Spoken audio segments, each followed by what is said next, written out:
Welcome back, Flycorvair. Today, a technical topic.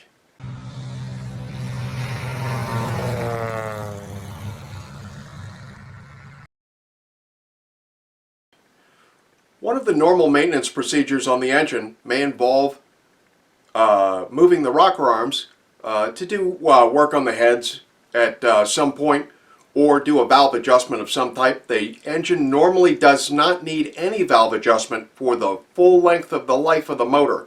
But if you have to take a head off for some reason, you're essentially going to do a valve adjustment.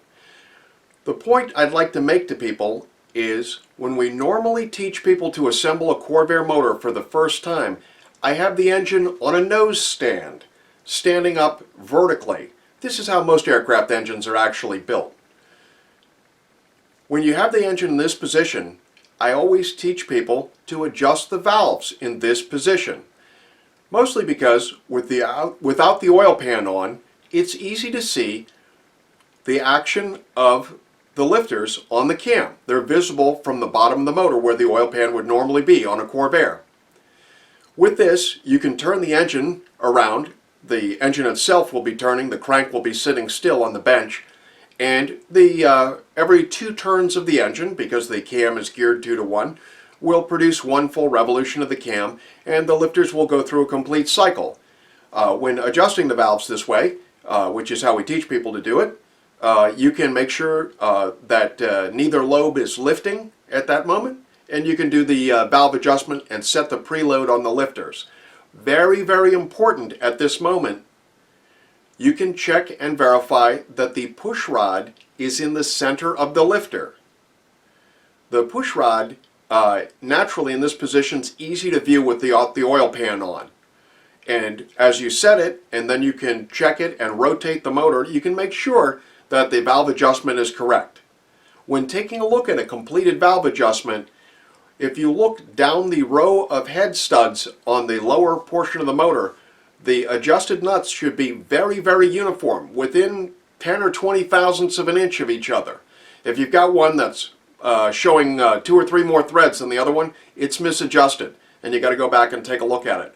But the key thing I want people to focus in on now is that if you're doing some maintenance while the engine is on the airplane and you take a rocker arm loose and you're doing an adjustment on it, you have to be very careful to make sure that the push rod, when you slide it back through the guide plate, down through the push rod tube, and up against the lifter,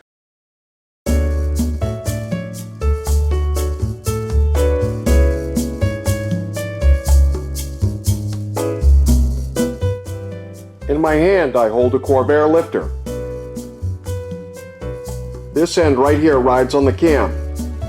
This is exposed to the oil gallery, and this is where the push rod rides, in that plunger right there. See how it's centered? It passes oil up through the middle of it. You have to make absolutely sure that the push rod is all the way in the motor and not riding on the edge of the lifter. The edge of the lifter, it seems that it couldn't possibly work that way, but in certain combinations, the push rod can actually lean on the lifter bucket but not be centered in the bore. When it's set this way, it will pump an enormous amount of oil up into the valve cover. Within maybe 5 or 6 minutes of operation, as the engine warms up, it will begin to puke solid oil out the breather line. You could lose 2 quarts of oil this way in minutes. So, when you're checking this out, obviously after you did a maintenance of any of this kind, you would have an extensive ground run to verify that it was correct. If your motor during the extensive ground run pukes oil out the breather tube, I'll tell you what it is. The push rod is not pushing on the center of the lifter plunger. It's pushing on the edge of it. So when you're reassembling the motor, remember that you have to take extra caution to make sure. You can feel this from the outside when you're pushing the push rod in. Slide it through the guide plate, down the hole. When you get it down there, you can feel what it's doing. But if you just let gravity sit there and pull it down and tighten the rocker up slowly, it may not be seated. Again, doesn't happen to every motor. Occasionally happens to a motor. You'd also be able to tell by looking at the lower set of rocker arm studs sticking out and the nuts on them how close an adjustment they were. But this is an important point. I don't want to have anybody making this mistake. We've had second owners make this mistake more than first owners, because the first owner and the builder of the motor obviously understood or was trained by me to assemble it on its nose, and he understood what was going on. The second guy, if he has to take the heads off at some point to do a valve job or something like that, a lot of these guys aren't operating with enough information. Also, at this time, I want to point out that if you're doing any wrenching on the motor and reassembly, you need to have the manuals. We have a lot of people skipping over having an assembly manual. You got to have a conversion manual, you got to have an assembly manual, and you got to have a mop manual. And if that sounds like a lot of books and a lot of money, being smart does cost money. Missing something can cost you a fortune.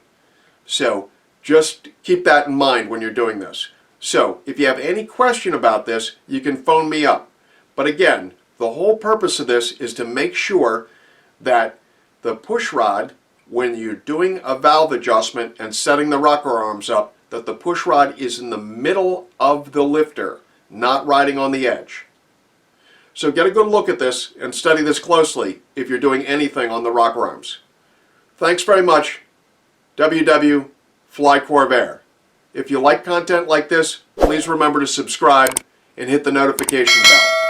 Thanks. We'll see you out on the flight line.